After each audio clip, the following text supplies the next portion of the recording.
this, y'all, man. Donald Trump said something I think all of us wanted to say, man.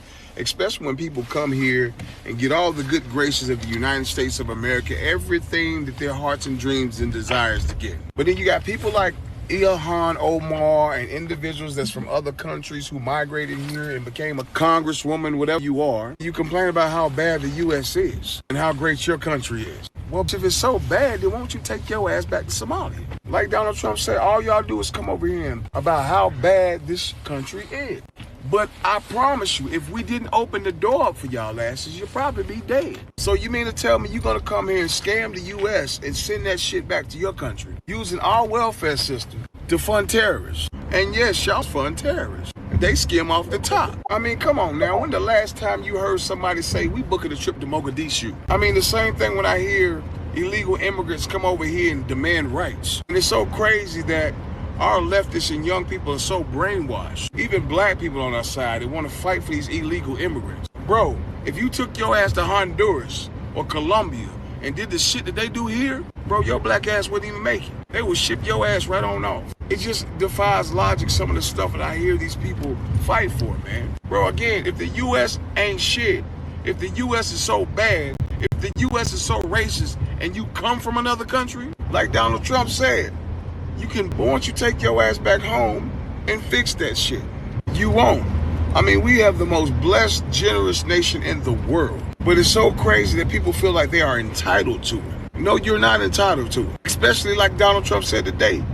You add nothing to the system. Nothing but hands. Even if you came here as a refugee, even if you came here as a asylum seeker, that just doesn't automatically give you the right to go into the welfare system and live off of it for the rest of your life. Let's think about TPS. Yes, temporary protected status. Bro, everyone wants you to be protected and to stay here and to get here and not have to leave, but everybody forgets the fact of the matter is temporary.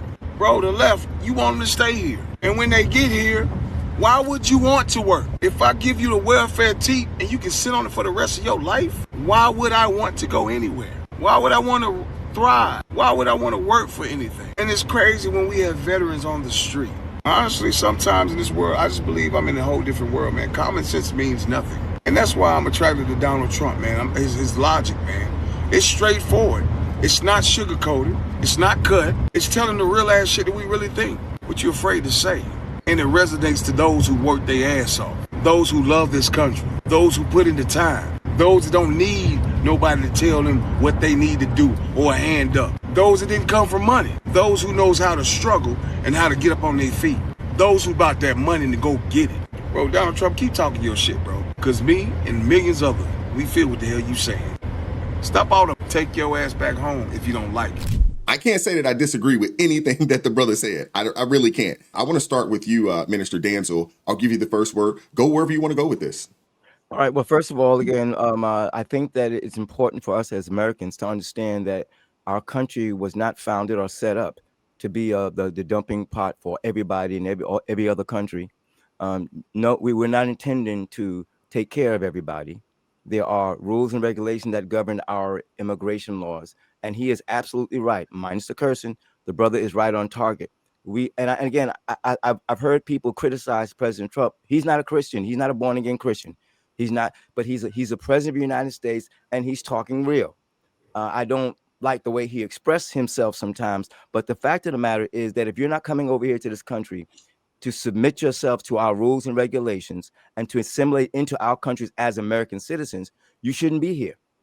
If you're not going to come here correctly, legally, you shouldn't be here. Now, my problem is with Christians who think that the attitude that the president is taking is ungodly, and they say that he's being evil by the way he's talking. Of course, you know the race hustlers are going to say that he's being racist.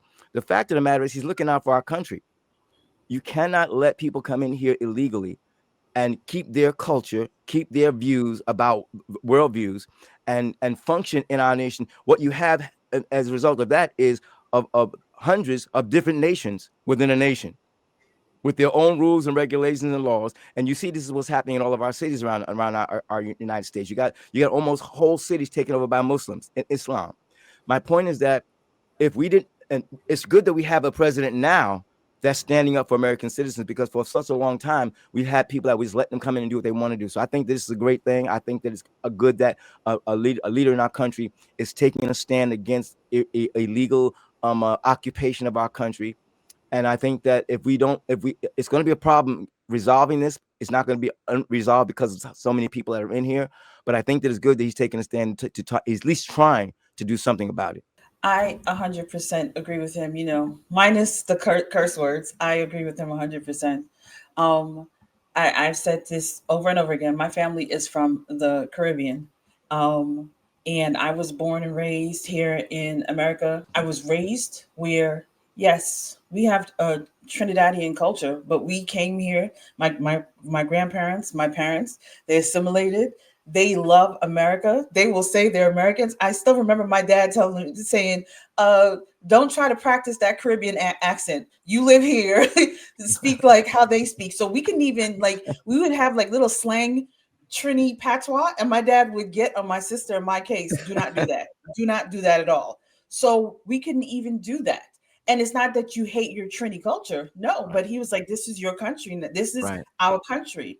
My parents are American citizens. My grandparents became American citizens, and we stand up for America. Now, mind you, I agree. These people come here. They come before they even get here. They talk about how much they hate America. So then why did you come over here? If you hate this place so much, why did you even come here?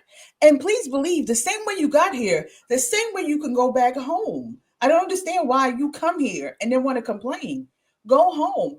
And them coming and getting on government assistance and all of that does not make sense to me. Because like I said, when my grandparents came to America, my grandfather had to basically provide paperwork that he was going to provide for himself and for his family. He was not going to be on government assistance. I don't know when that changed.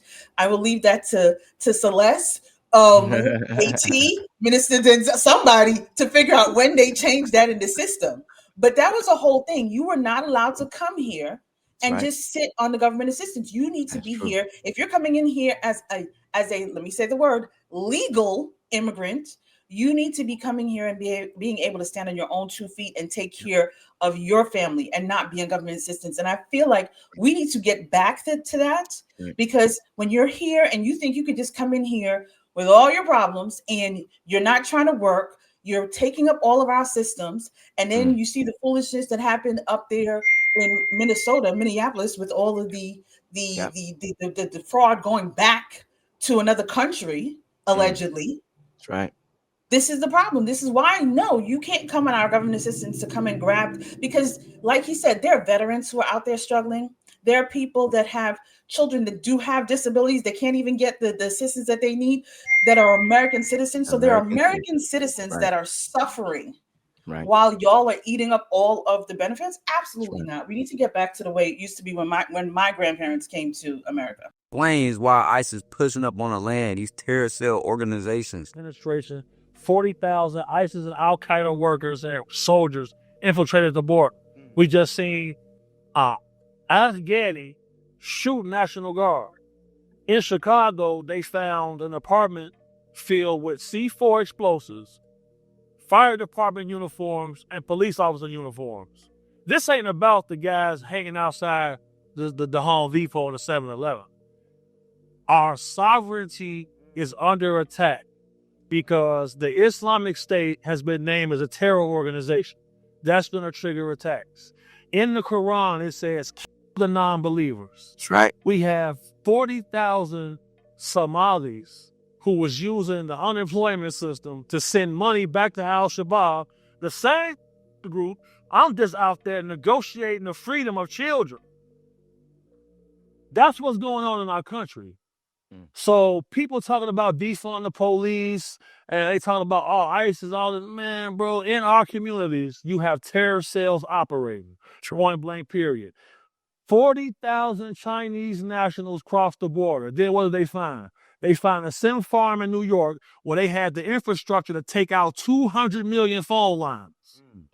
That's what's going on. Under a Republican, the media would be calling it treason for the next 20 years. But because it's Tim Walz, suddenly everybody develops amnesia. The fact that that Democrats really wanted Tim Walz anywhere near the White House when he couldn't even keep the money of Minnesota taxpayers out of the hands of terrorist organizations. You genuinely cannot make this up, people. A whole federal probe just launched because under Walz and under the Biden leadership, fraud rings in Minnesota were siphoning millions from Minnesota taxpayers. And the money was being sent straight overseas into terrorist organizations. So explain to me, how do I need a credit check to finance a Kia? But Tim Walz, he accidentally bankrolls extremists, and he still gets treated like a serious candidate. The bar is so low for Democrats at this point, it's basically underground. I hope every single person involved gets held accountable to the fullest extent. And yes, I fully agree with President Trump. Deport them all immediately. The fact that Minnesota taxpayers may have funded terrorist organizations under Tim Walz, that's not just mismanagement, people. That is national security malpractice at its finest.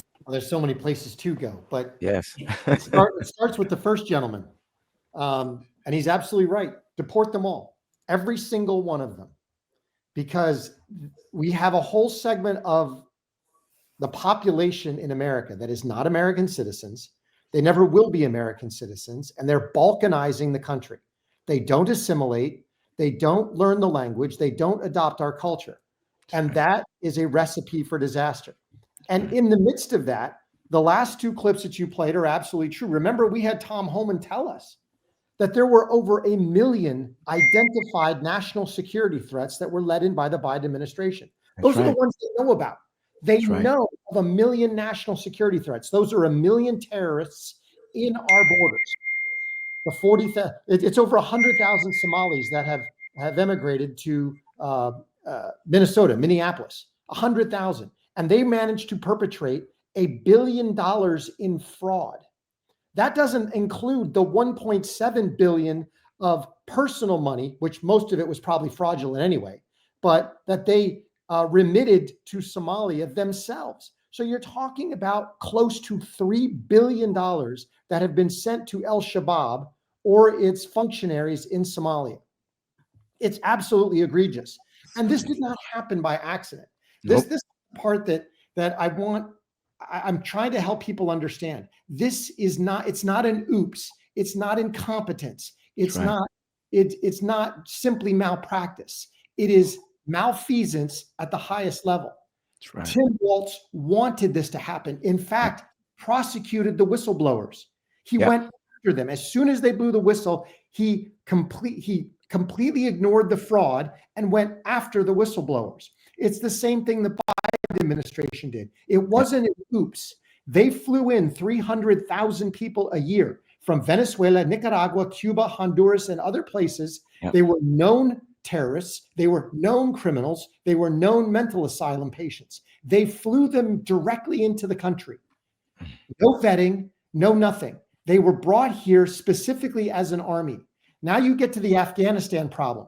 The person who shot the National Guard, he was here because of the Afghan collapse, which, make no mistake, again, was not an oops. It wasn't, oh my gosh, we just don't know what we're doing. No, that was the plan from the get-go.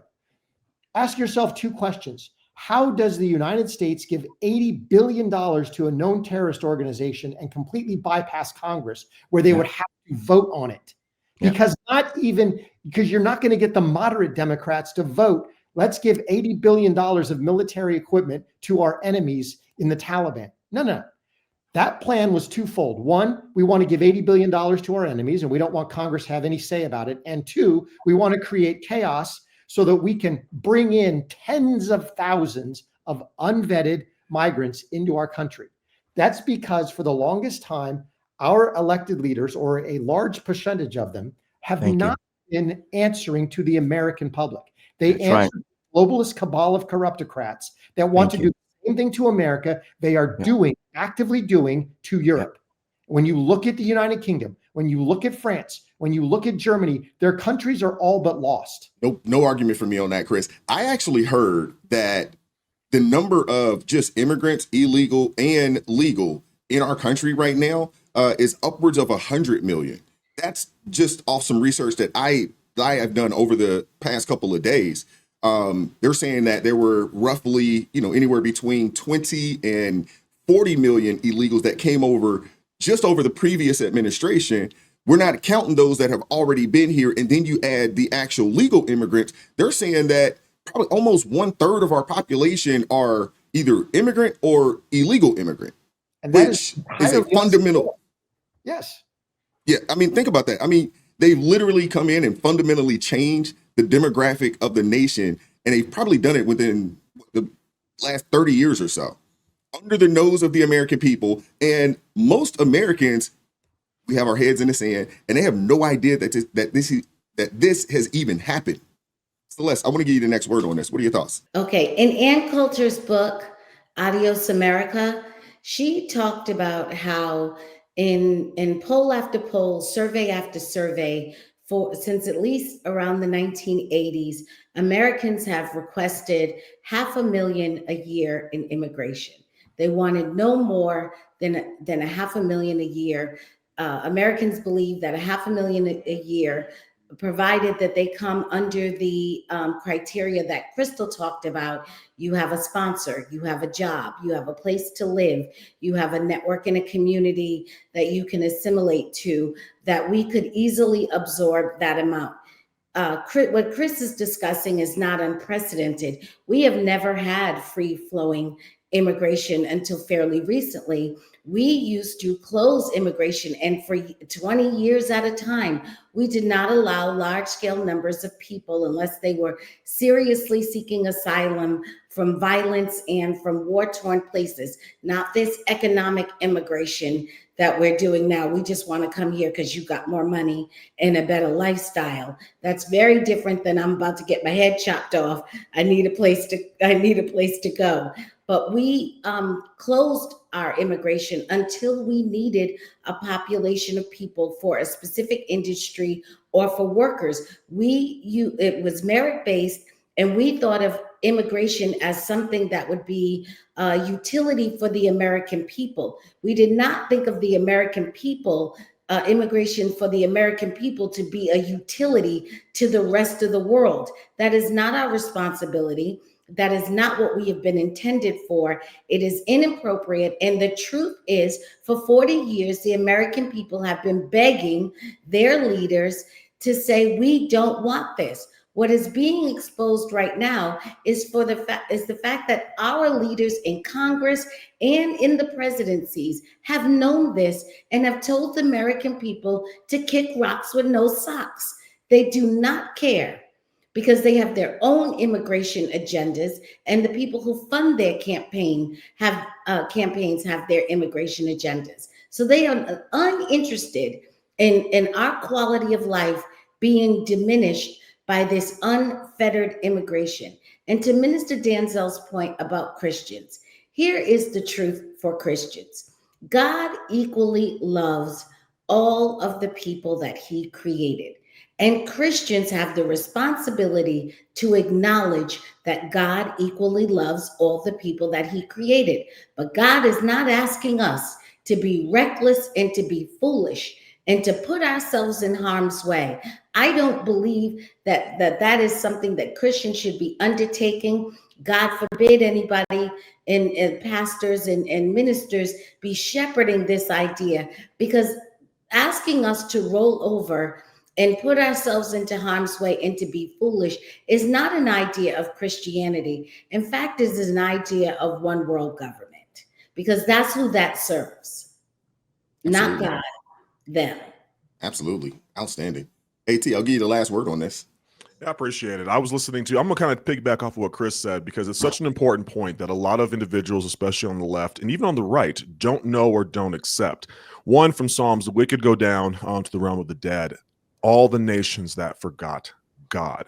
The United States of America is a Christian nation. I know that somebody heard that and wants to throw up in their mouth. I don't care if you like it or not. It's very easy to have that conversation. You look at our founding documents. When you said that we're the United States of America, so you got to look at the initial state documents as well. A lot of our laws are based off of biblical principles. And what we have right now, Charlie Kirk said this best. We have a group of individuals in the United States that are a really large group. We're talking about the liberals, those who are down with immigration, who don't really understand the implications of it, who have gone away from Christian values and yet are still governed by Christian laws. And we see that incompatibility every single day, especially when it comes to this topic. Now, I understand I love helping others. It's our responsibility to do so, but you can't fill someone else's cup when your cup is cracked and currently leaking. And that's the way our nation looks. I love Chris's idea. I was thinking about this a while back. Grandfather in the people who are here, close the doors and fix the problems we have before we start trying to help everybody else. But going all the way back to the first gentleman, first of all, cursing doesn't make you cool. The danger is not going to resonate with individuals who are liberal, who live in these big cities. Veterans on the streets is not going to resonate with individuals who live in these cities who are on the left. It resonates, to his point, with those who work. It resonates with those who have served, and most people on the left have not served. Most people on the left have not done any kind of manual labor job that requires more than just talking nicely to get into the door. And so while we see the problem that we have here in front of us when it comes to immigration, while we see the threat, I don't expect them to know that threat because they cannot go beyond the city borders. They can't go beyond what media is telling them. So how do we get to a point where we have individuals who, I apologize, Wise, when we have individuals who are seeing the problem, they're supporting the problem, because if AT did it, it was treason. If Chris comes up to AT and I say, hey, Chris, here's a whole bunch of money. I know that Chris is going, he never would, by the way, that Chris is going to take this money and go buy a whole bunch of missiles that he's going to utilize to harm United States American citizens. And if they can prove that, AT is going to jail for treason, is probably going to lose his life. Why do we not hold the same standard to the individuals that are in elected office? I think we've gotten too soft on the people that we look at on the media every single day. They should be held to a higher standard than everybody else, at least the same standard. And I don't see either of those things actually happen. What are your thoughts? Hit that like button, share this video, subscribe to the channel, turn the notifications on to all so you never miss an upload. Consider joining the ARP family or buy your brother a coffee. That link's in the description box below. And as always, keep God first, stay prayed up. We'll catch up with you all next time. Peace.